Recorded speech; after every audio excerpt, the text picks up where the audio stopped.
All right, welcome everyone. Hello, my name is Flor Getty and I represent the Youth Constituency Just Transition Working Group at the UNFCCC. On behalf of the organizing committee that is composed of Yongo, APMDD, Climate Action Network International, and the Women and Gender Constituency at the UNFCCC, we would like to welcome our distinguished experts, the panel, and all those joining us online to our event titled Towards BAM, the public hearings on the Just Transition Mechanism.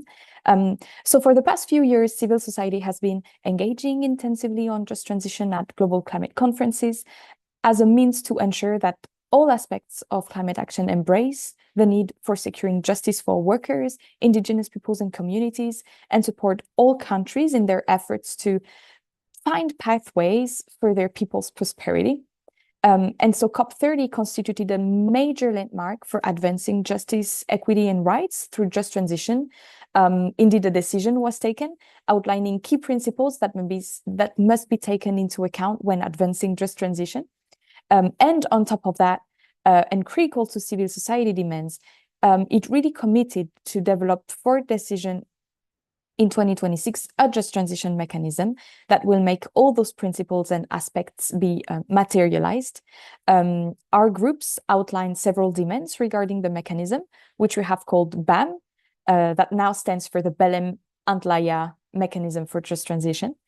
And as we prepare for the next round of negotiations, we wanted to hear from experts and practitioners well beyond our constituency to hear their thoughts on how we can make the just transition mechanism work, learning from past experiences, and accelerating good work happening on the ground.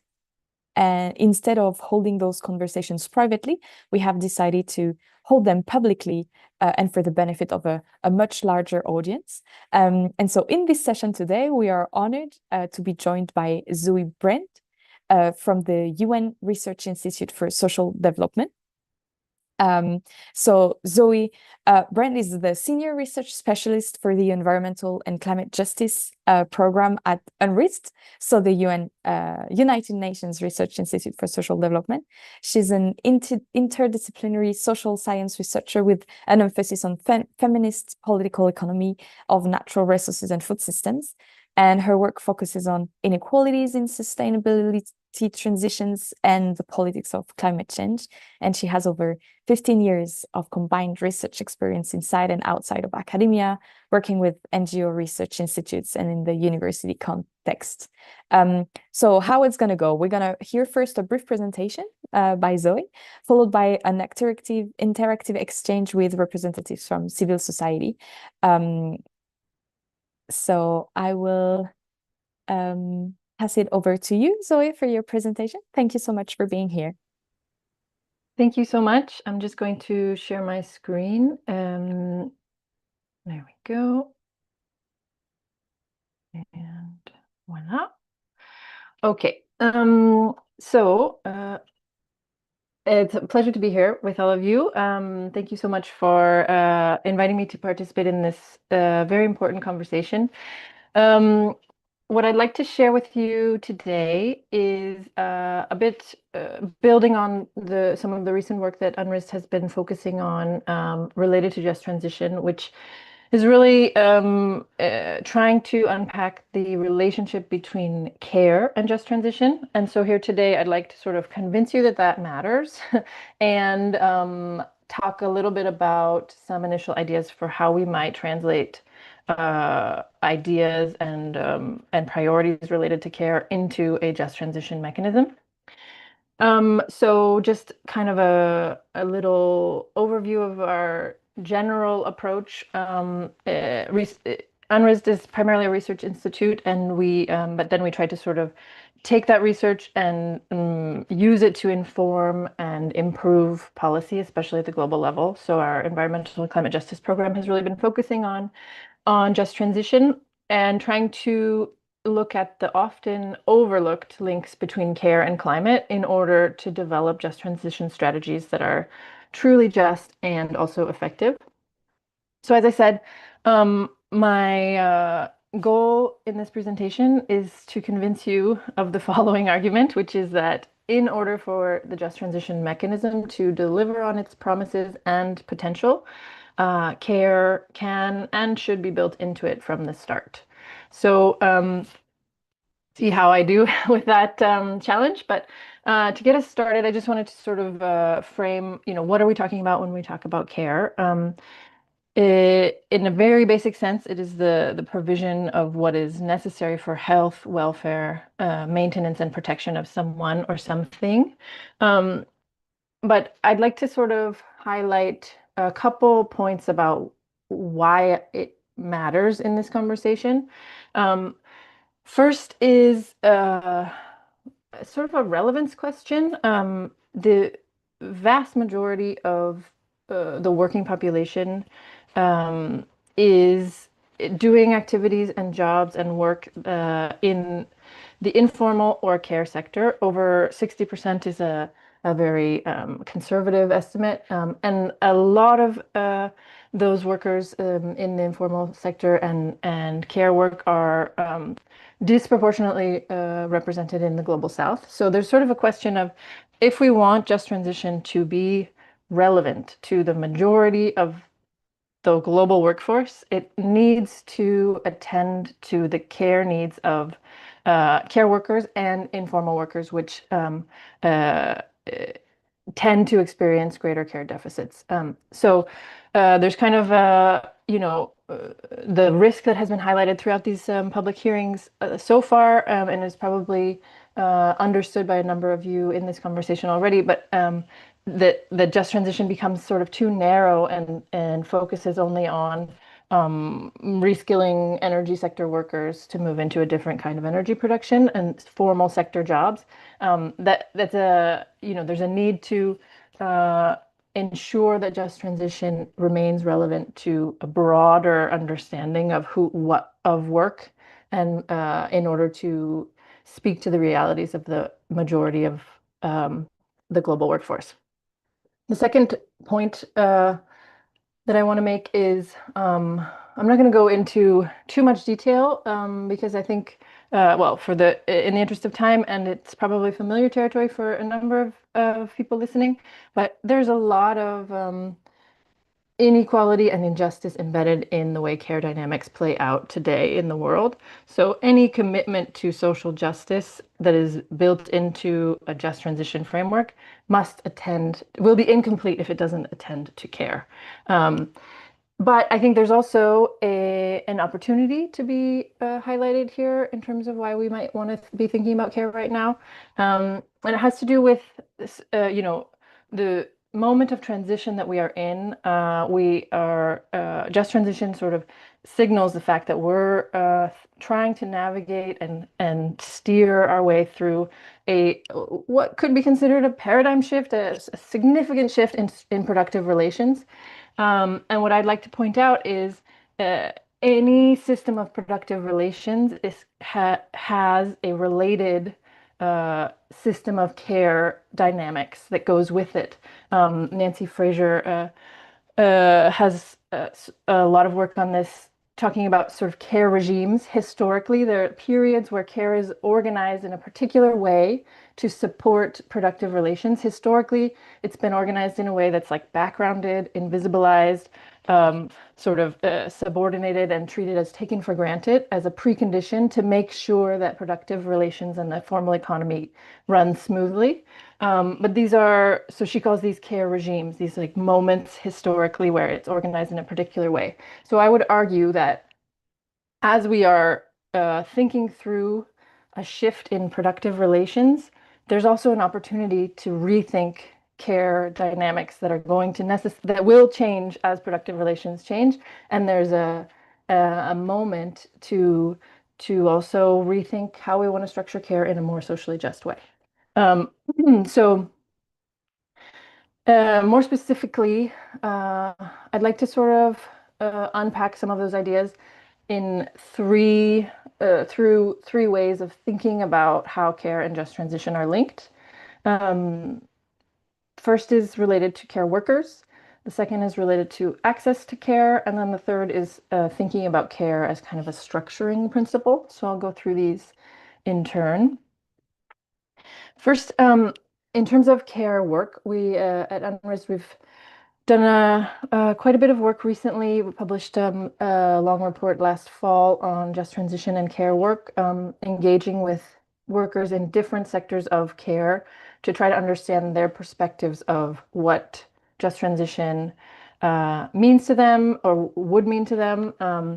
And some of the insights I'd like to highlight are that there is a or we would argue that care workers are actually central to, should be considered central to a just transition and have a lot of contributions and ideas to make. However, have been relatively excluded from policy discussions and overlooked as key actors in a just transition. So there's sort of a need to expand which workers we are seeing as relevant in a just transition to include care workers.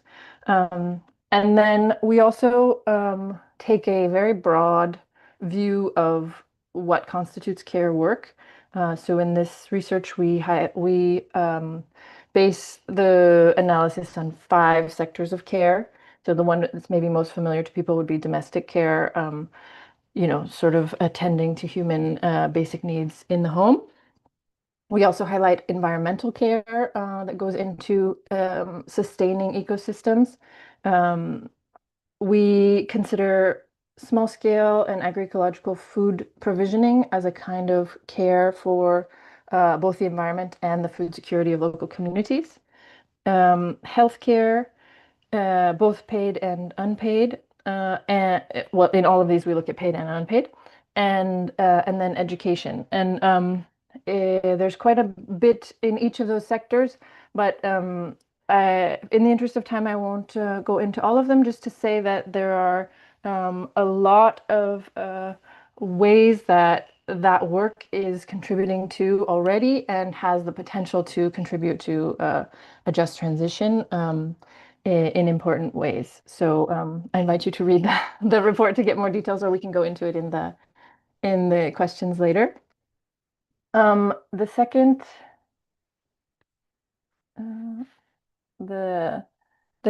sort of link is related to access to care.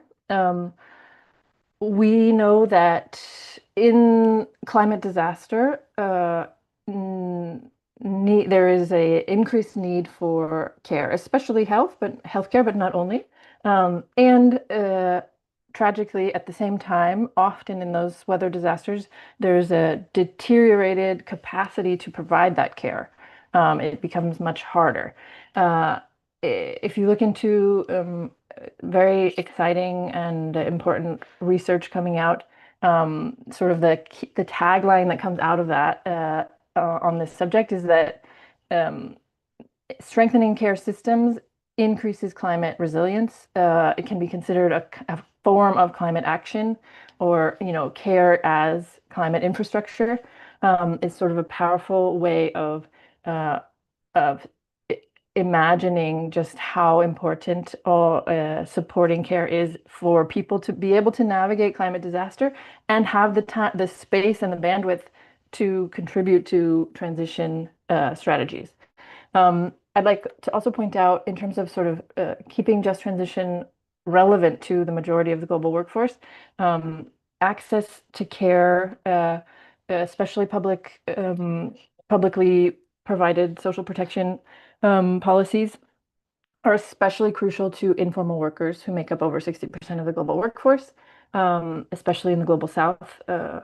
Our recent research in Myanmar is a place where over 80% of the workforce is working informally, and the conclusions of that research illustrate very clearly just how important social protection and care supports are for those workers in particular. So yeah, this link is also quite key. And then the third sort of connection I wanted to highlight is more from a structural perspective, which I hinted at the beginning. But yeah, if we think about care as kind of a way of organizing, a way of trying to structure institutions and systems with, what I mean by that is, how can we set up social and economic systems where so that the attending to people's needs and well-being is one of the primary objectives, where that's prioritized by the system and the structure. Arguably, that hasn't been we haven't been too successful, or that hasn't been the key priority in our current economic system. And so just transition helps us see how moving towards a different system with justice at the center means structuring it in a way that attends to people's well-being and needs. And I would argue that the success of any just transition strategy should be measured by its capacity to attend to people's needs and well-being. And so you could think of this as kind of, that thinking of that transition as moving from a care-less economic system to one that is more careful. And I just want to point out here that my intention today is not to sort of make people feel like, oh, we're just adding another challenge to the long to-do list on the agenda of just transition. So now we have to think about care. Care is happening. It's already here. It's just being shouldered and carried in often devalued and invisibilized ways. So the point here is to see it. To recognize it and value its importance rather than thinking that we're just adding something new. It is what sustains, it is the social fabric that keeps things going. It's here, and it's just valuing it. Okay, so that's all, lovely conceptual ideas and whatnot, but when the rubber hits the road, and we really try to think about how we might translate some of these ideas into something concrete like the just transition mechanism, I think it gets a little more challenging. What I'd like to share now is certainly, I do not propose to have all of the answers. These are difficult questions to really take sort of the ideas and put them into operationalize them. So I'll share with you some initial thoughts. I'm also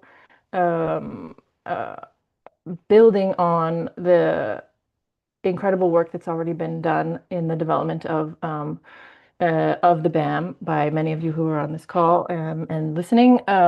So I sort of take as a very promising and solid foundation of ideas the discussion paper that was developed on the BAM, and try to kind of constructively add or build onto those ideas. Some of the things that I say are simply kind of affirming proposals that are already in there, and other things maybe are like modifications or new ways of thinking about those concepts. So I'll go through some of the proposed components of the BAM and think about maybe ways that we could incorporate care into them. So the knowledge generation and sharing component, really essential. Also, obviously from my vantage point in a research institution, this is especially important, or sort of we are potentially in a position to contribute here in particular. Things I wanted to point out in terms of the role of knowledge generation and sharing is really sort of an emphasis on the generation side of it, and the learning, the ongoing learning that needs to be built into the mechanism itself. Because I guess my main point here is that there's no one size fits all strategy for just transition, especially if we want to start taking seriously the realities of care workers and care deficits and needs for greater access to care. These are things that have been sort of overlooked and invisibilized historically, like I've been saying, right? So we don't necessarily know the answer. We don't know what all the dynamics are. These are empirical questions that are going to be geographically and contextually specific according to different realities. So there's kind of a need to take as a starting point the idea that there's a lot to be learned still and to be figured out, and think of ways how the mechanism can be structured as an adaptive, flexible, like curious institution, learning institution in and of itself, that's always going to be needing to be learning and drawing on new empirically grounded research.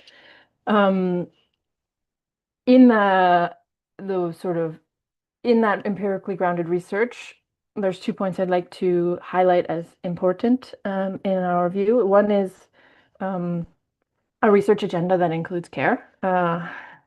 So, in the ways that I outlined might be a start in terms of including care workers as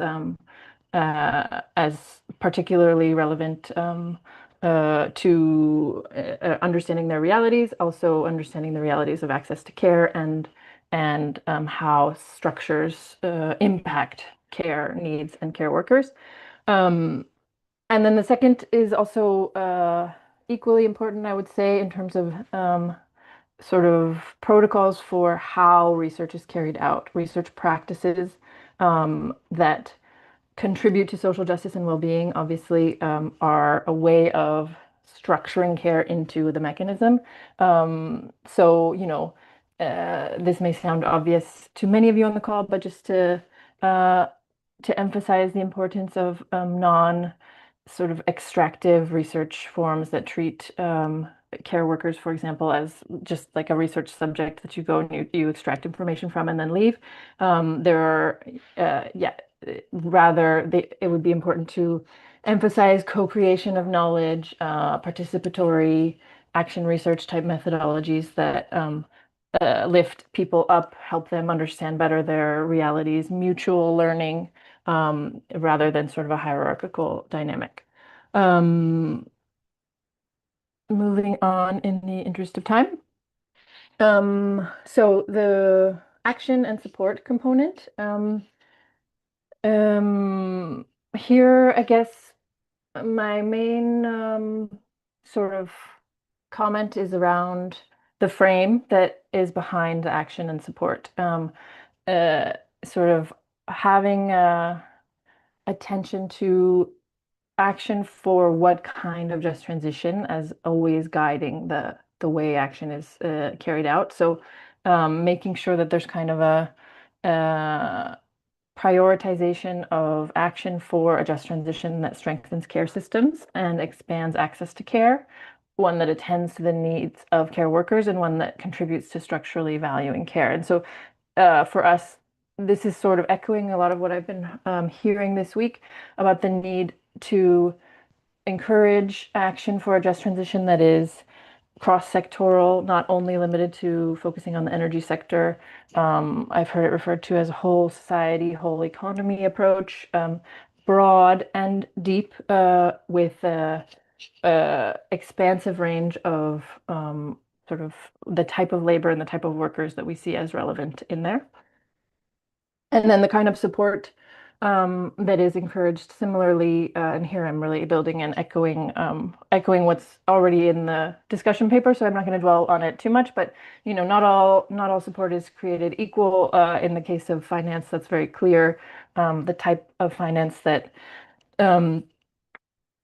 is encouraged matters, so that we don't encourage debt burdens that then have later impacts on capacity to provide social protection and social services that are important for access to care, etc. But I think that point is already very clear in the discussion paper. Okay, then the coordinating role. To me, this has really come out super strongly this week in hearing so many dynamic and interesting existing networks working on just transition.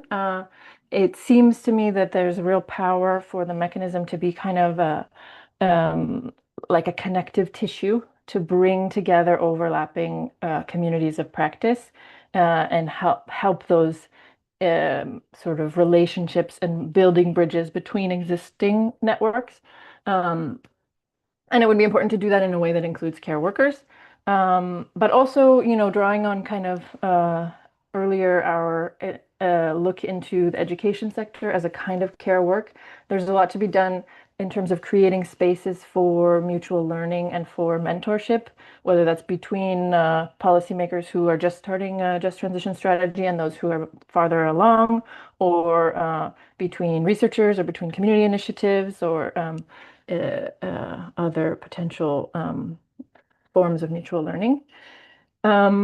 There also has been quite a bit of discussion this week, and I think it's worth emphasizing the role of coordination as also helping to kind of establish a culture of collaboration and care for relationships in the building of those bridges. And then finally, the capacity of that coordination at the global level to through that provide global perspective on inequality and social justice at a global level, the relationships between nation states or actors operating between actors at the global level, where our colleagues from Scotland, for example, I guess that was Tuesday, were talking quite a bit about how important it was to sort of see outside of the national boundaries and make sure that work being done on just transition policy within country isn't sort of ultimately kind of offshoring problems or creating justice issues between countries in different ways. So the coordination function of a global mechanism can help provide that sort of checks on social justice at a global level. And then finally, the question of governance, which I think comes out very clear in the discussion paper already, is essential. I just wanted to sort of highlight that, who's at the table really matters. There's a need for opportunities for rights holders and stakeholders to engage through consultation, et cetera, but also to shape decisions. And in here, I would simply advocate for make sure that the voices of care workers and the need and sort of care needs are somehow represented in those consultations and representation in governance. Final thoughts to close. So I hope that to some extent I have maybe convinced you that care can and should be built into the functioning of the mechanism from the start. I think that there's a lot of important work to be done to figure out the nuts and bolts of how not only care gets built in, but everything gets organized, right? But I would also caution that it's important not to lose sight of sort of the overarching frame, vision, narrative of what the mechanism is for, what it's about, what it's doing. Those kind of big picture ideas keep the wind in the sails and prevent it from becoming a very technocratic exercise. Yeah, the sort of the overarching narrative and the vision is important. And I'd like to end with a simple thought experiment just to provoke a little bit. So thinking in terms of vision and like sort of the, how we think about the role, the work of the mechanism, what happens in your brain when you think about the work of the mechanism itself as a kind of care work, as a kind of shepherding, cultivating, caring for the growth of just transition processes around the globe? So I'll leave you with that little thought experiment. And again, thank you so much for the opportunity to share some of these ideas with you. Thank you so much. Thank you so much for your presentation and for giving so many insights. I think I have 5 pages of notes. But thank you so much for really reminding, like, in order for Just Transition to deliver on its promises and potential, care has to be built from the start. I think that's your main message, and you've built your thoughts on why it matters, be careful of just transition not becoming too narrow, and really talk to a broader audience. And also thank you so much for thinking about how do we think about care into the BAM? How do we build into it? And I will, for the sake of time, not do a full summary of your presentation so we can welcome the panel. But thank you for the thought-provoking question at the end, indeed, how to imagine the mechanism as a care system in itself.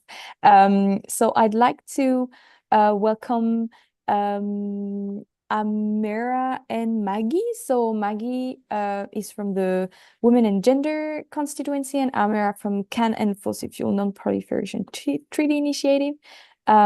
So if maybe we do a round of questions, we're gonna take both of your questions, and then Zoe, you can answer. Thank you. So I don't know, Maggie, you want to go first, maybe? Sure. Thank you, Flore. Thank you, Zoe, for your presentation.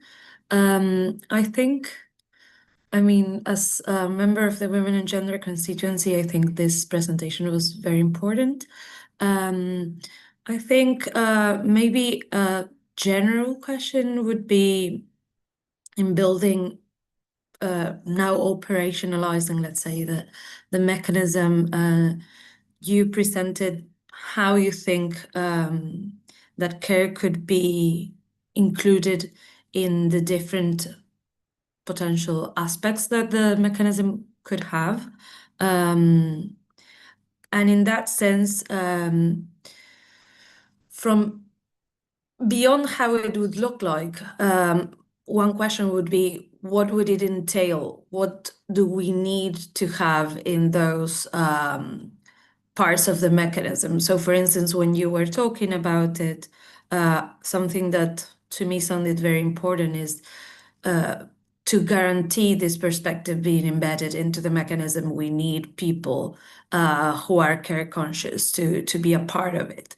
So what would that look like? How can we fight for it? That would be a first question, maybe more on process, I would say. And another question that maybe we can say is more general is, of course, again, we are in a process of operationalizing the mechanism.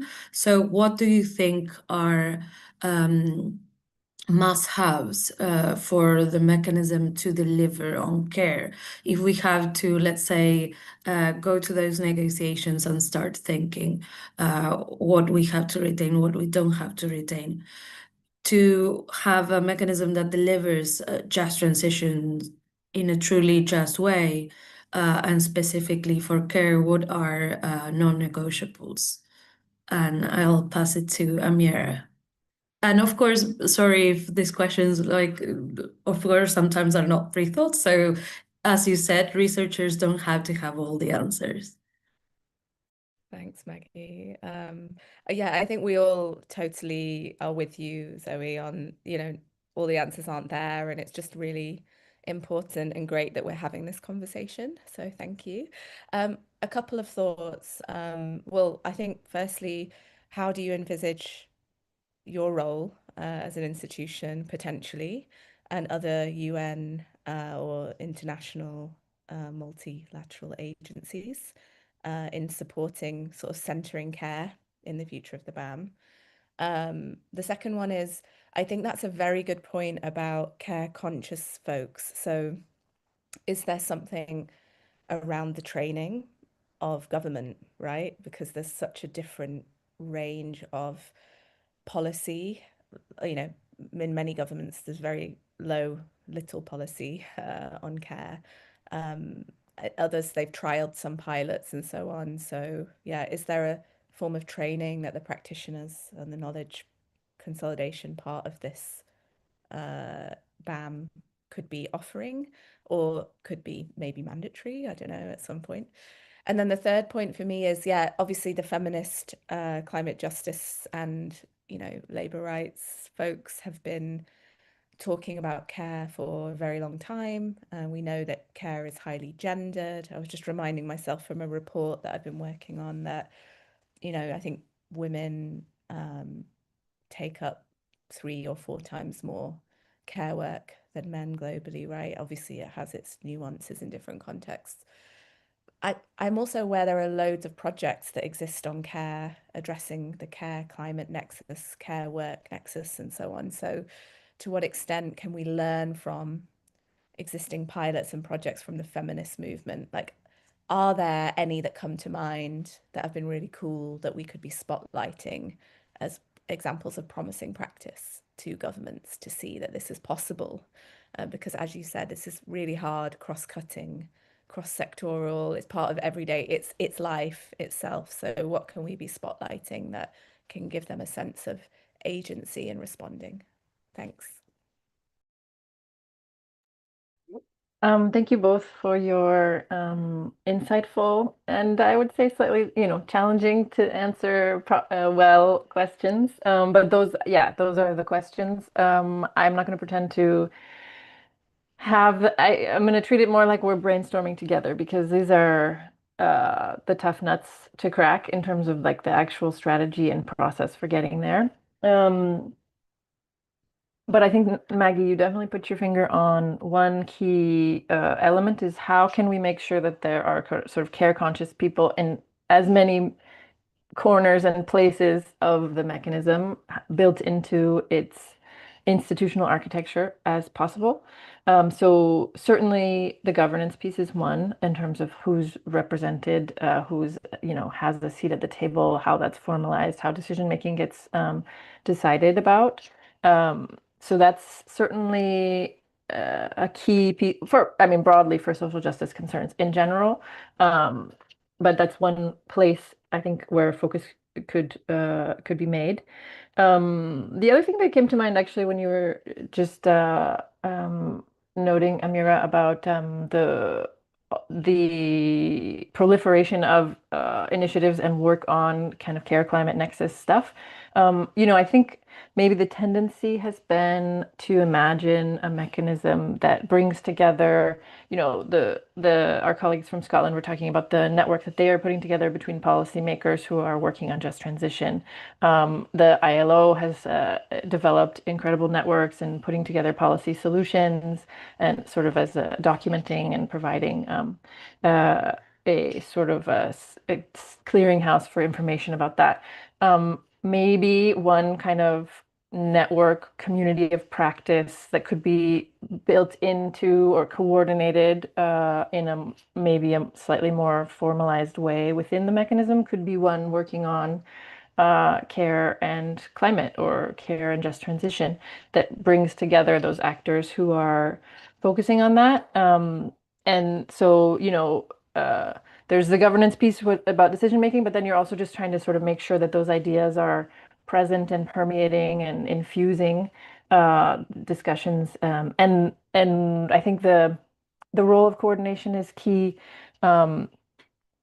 between actors kind of in the same field, let's say, policymakers with policymakers, but also across ways of acting. So policymakers with people working on care and climate, or researchers with community-led initiatives.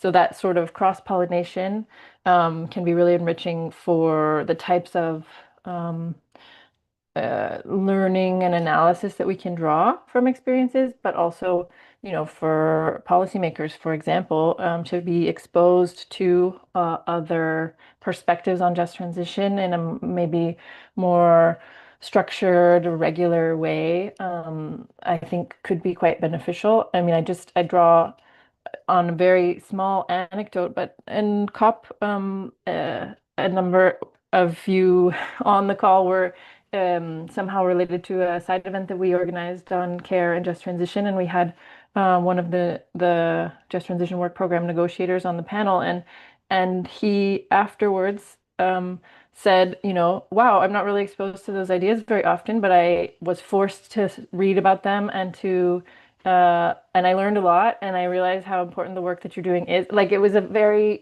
small interpersonal exchange, but just to show that sometimes negotiators or policymakers are sort of in their lane, and just having those moments of exposure can actually help them see the relevance in ways that maybe are as obvious when you're just doing it every day, when you're in that community of practice. But for people who don't deal with those issues as frequently, they do make sense when you look at them. It's just that they're not always looking at them, you know?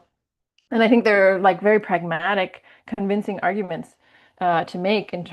We also had the on that panel representative who worked on Cambodia's NDC, which has a really impressive incorporation of social protection and care support to increase climate resilience. And you know, in that case, they had sort of taken a very pragmatic decision, realizing that if they invest early in care systems, they're going to have to pay less in in moments of disaster. There's like a pretty pragmatic calculation from a policy perspective that can be made. Um, and, you know, perhaps some of those interactions could be structured as trainings, like was mentioned, in a more formalized sense, but also just having that exposure, I think, could be super important.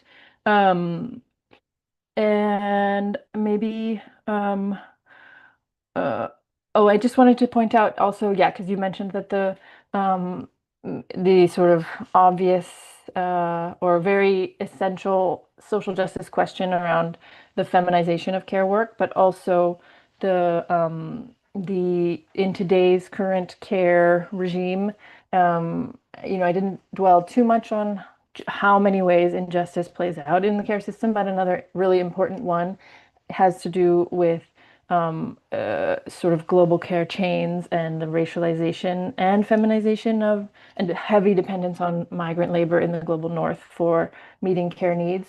And so the way that that kind of impacts relationships between countries, north-south relations, are all super important social justice concerns that any commitment to social justice in a just transition mechanism necessarily has to kind of confront. So using a care lens helps us see those dynamics and hopefully overcome them. Maybe I'll just say a little bit about UNRWA's potential role in this. I Yeah, our bread and butter is mostly research, so I definitely would see I mean, well, just to start, we would be honored and very happy to contribute to in whatever way most helps the mechanism. And yeah, we're probably best positioned to contribute in the field of research and sort of helping think through and support and got sort of brainstorm together about what knowledge generation and sharing could look like. We have a pretty wide network of scholars and researchers working on just transition issues, both through our coordination of the Just Transition Research Collaborative and then also the Just Transition and Care Network, which we sort of was the vehicle by which we developed our recent report that I mentioned on just transition and care workers. Yeah, in that sort of component, I would see potentially our contribution as most relevant, but also in this last brainstorm moment, thinking about some kind of, you know, incorporating a community of practice focusing on care and climate. I could definitely see a role for us there. Um, and um, and then the sort of the global perspective piece that I mentioned. I think in general, UN agencies are potentially helpful there to help offer that more global sort of vantage point, especially yeah, in the case of UNRISD, our mandate is looking at social dimensions of development. So really, kind of our key focus is understanding social justice questions and inequality. So for us, that global perspective on social justice concerns is sort of, yeah, what drives us. So we would be keen to contribute to that conversation as well. I think I'll stop there. Oh, in the interest of time, apologies for rambling a little bit. Thank you so much, Zoe, and thank you, Maggie and Amira, for the questions, and thank you for the answers. Remembering to see things with the care lens to overcome some dynamics, exposure training also, and we also noted all the potential role of UNRISD in the mechanism and how it could help to center the work on care. So thank you so much. It was a very, very, very interesting webinar meeting.